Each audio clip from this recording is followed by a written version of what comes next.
Olá, turma. Eu sou a professora Nádia Matos e vim conversar com vocês hoje sobre a educação infantil, né? Na unidade 1, né, de educação infantil.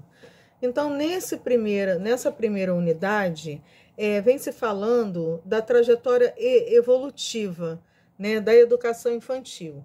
Então, a gente pode dizer que estudar a infância é percorrer, né, um caminho, é percorrer, assim, né, as descobertas do mundo.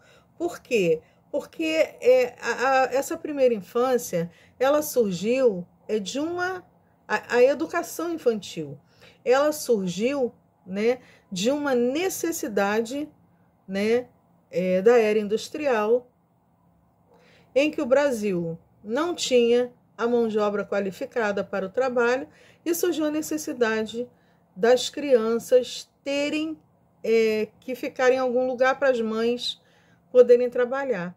E assim surgiu, né, essa história, né, que nos mostra assim, o surgimento de várias concepções, né, de infância. Então, essa concepção de infância, ela nem sempre foi junto com a sua família, né? Então, a criança era vista como um adulto em escala reduzida, né? Era um mini adulto. E assim, né, com a necessidade, né, dentro da sua casa, ele partilhava das necessidades com a mãe, né? Tinha que fazer trabalhos dentro de casa, porque ele era um mini adulto, né? E essa atenção especial, ela era vista apenas, né, como enfrentar uma vida adulta. Então, achava que estavam formando uma personalidade aí. Conforme as mães foram trabalhar, né, e as crianças passaram a ter que ser cuidadas, elas foram colocadas em locais que tinham cuidadoras, mas que também o cuidado era só voltado para o quê? Para o olhar, né? Também aprendiam trabalhos domésticos, também faziam aquisição de valores de práticas, né?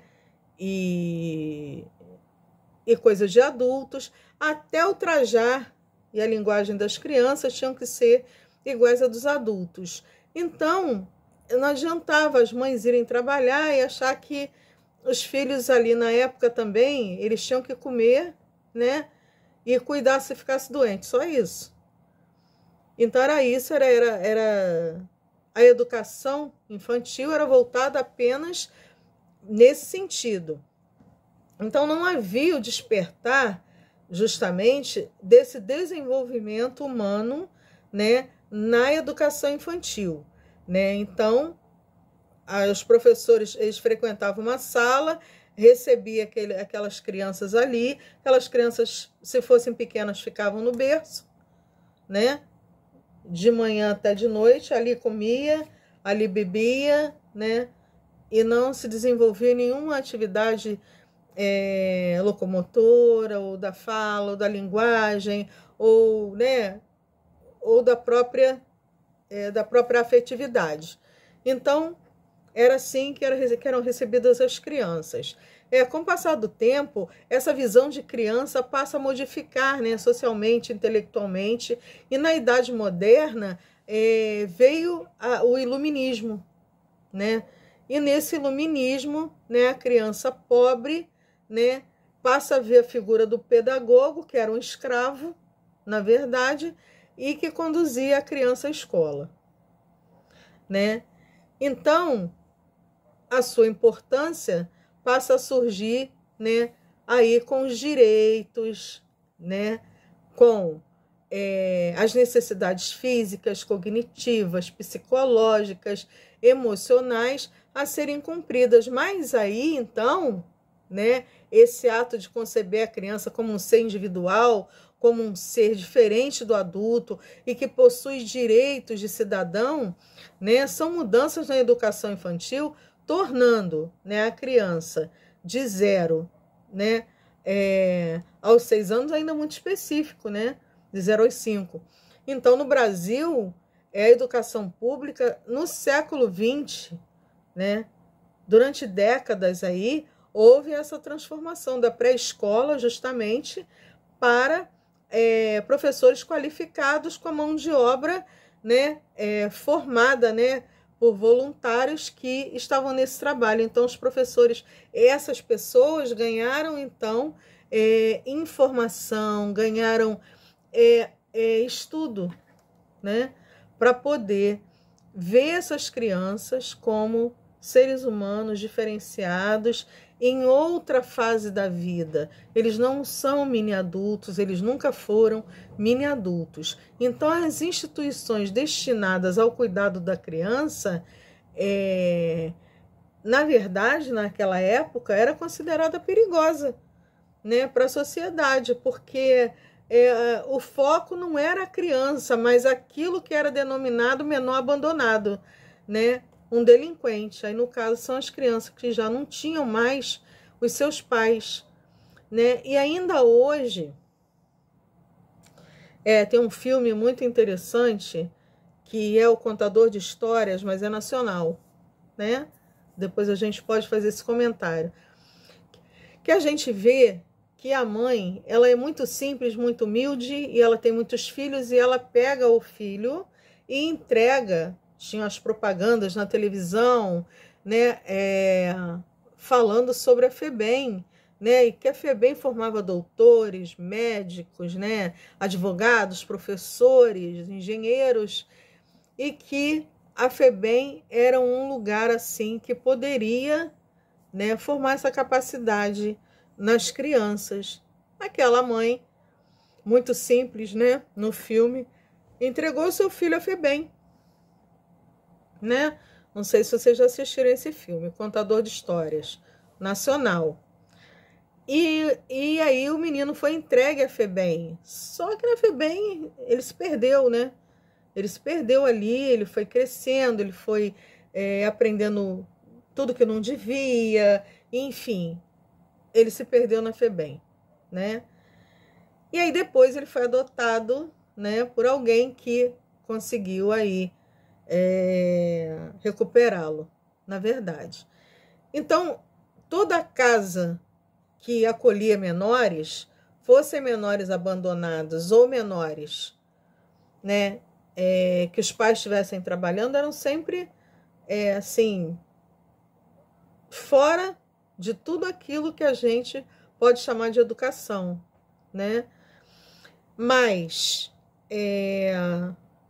as leis de diretrizes e bases, né, hoje, a Lei 9.394 de 96, ela já regula o sistema educacional brasileiro, né, e a gente pode ver que no artigo 3º da LDB diz acerca da educação nacional, o ensino será por base nos princípios de igualdade de condição de acesso e permanência na escola, liberdade de aprender, ensinar, pesquisar, divulgar cultura, pensamento, arte e o saber, né? O pluralismo das ideias. Então, isso aí tem a ver com todas as fases, né, da nossa educação.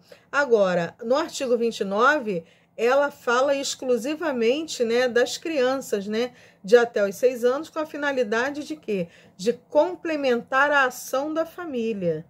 Então, a escola ela não vai substituir a educação da família, né? A escola tem um papel complementar ao da família e o da comunidade, objetivando o desenvolvimento integral da criança, né, nos aspectos físicos, psicológicos, intelectuais e sociais, né? Então, isso aí nos arremete a uma questão de quê? De formação humana, né, que ressalta a necessidade de promover o processo humanizado da criança, o respeito à criança, ouvir a criança, né? É entender em que momento que ela está, qual a maturidade que ela tem, né? Então, esse processo implica num projeto da educação infantil fundamentado em conceitos, né, de educação para a vida, né, respeitando os recursos cognitivos e iniciando aí o desenvolvimento da vida da criança. Então, a partir daí, a gente vê que a educação infantil hoje, ela é fundamentada, né, porque desenvolve aí o papel de destaque no humano, no desenvolvimento humano, né, no social da criança, né, na forma cognitiva, afetiva, né, e esse espaço que a criança da educação infantil vive hoje é um espaço preparado, né, é um espaço preparado, os professores são formados, né, conta com muita criatividade, conta com lúdico, né, com conhecimento de uma história, né, e da sua própria linguagem. Então, a gente precisa entender que a infância, ela repercute assim fortemente, né, no papel da educação infantil, na escola, né, no atendimento prestado à criança pequena e também na primeira fase ali da educação infantil, né? Educação infantil voltada para os pequenos só aconteceu devido às mudanças, né, no olhar da sociedade que valorizou, no caso, a nossa educação infantil. Nós temos ainda o Estatuto da Criança e do Adolescente, que garante, juntamente com a LDB, com o Referencial Curricular Nacional da Educação Infantil, criado pelo MEC, essa preocupação que regulamenta a nossa educação infantil hoje. Então, ela deixa de ser um depósito de crianças para ser realmente um ambiente de formação humana, ok? Então, eu estou à disposição, é um prazer estar conversando com vocês e espero que qualquer dúvida vocês possam me chamar no Fale com o Professor Tutor ou também pelas mensagens, ok? Então, até a próxima videoaula.